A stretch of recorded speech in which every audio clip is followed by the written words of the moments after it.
साथियों नमस्कार। सर पर नीला सूटकेस और बिल्ला नंबर 756, यह है राहुल गांधी का आज का दिल्ली के आनंद विहार टर्मिनल पर पहुंचने के बाद का नया रूप। वहीं दूसरी ओर उनके रेलवे स्टेशन पर पहुंचकर कुली बनने की चर्चा इसलिए भी खास और अहम मानी जा रही है क्योंकि एक तरफ राज्यसभा में महिला आरक्षण बिल को लेकर चर्चा तेज है, तो वहीं दूसरी ओर वह दिल्ली के आनंद विहार टर्मिनल पर पहुंचकर लोगों के बीच राजनीति करने में जुटे हुए हैं। हालांकि आपको बताते चलें कि यह पहली बार नहीं है जब वह इस तरह से लोगों के बीच जाकर के खुले तौर पर राजनीति करते हुए नजर आ रहे हों, क्योंकि इससे पहले भी वह कभी दिल्ली में बाइक मैकेनिक के साथ तो कभी हरियाणा में किसानों के साथ फोटोग्राफी करवाते हुए भी नजर आ चुके हैं। तो ऐसे में अगर आपको यह लगता है कि राहुल गांधी वाकई लोगों के साथ उनकी समस्याओं को जानने के लिए उनसे सीधे तौर पर कनेक्ट हो रहे हैं, तो शायद आप गलत ट्रैक पर हैं, क्योंकि आप जरा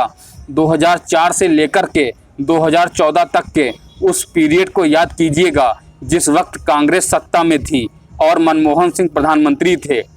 तथा उस वक्त बीजेपी का कहीं नामो निशान भी नहीं था। तो ऐसे में सवाल यह उठता है कि क्या उस वक्त राहुल गांधी डायरेक्ट सड़कों पर उतरकर लोगों के बीच में नहीं जा सकते थे, या उस वक्त यह कुली की लाल ड्रेस और नीला सूटकेस पूरे भारत में कहीं मौजूद ही नहीं था, या आनंद विहार टर्मिनल भारत में एग्जिस्ट ही नहीं करता था, या हरियाणा में किसान खेत में काम ही नहीं करते थे। मतलब कि स्पष्ट है कि यह राहुल गांधी की सोची समझी राजनीति का एक हिस्सा है, या यूं कहें कि डूबती हुई कांग्रेस को एक बार फिर से जिंदा करने की निरर्थक कोशिश है, जिसकी की बंदूक गरीब, मजदूर और बेसहारा लोगों के कंधे पर रखकर राहुल गांधी दागना चाहते हैं। क्योंकि आपको जरा यह भी समझना चाहिए कि जब कांग्रेस सत्ता में थी तब विपक्षी दल यानी कि भारतीय जनता पार्टी के नेताओं का इतना अधिक शोर शराबा शायद ही आपने सुना हो, क्योंकि जिस तरीके से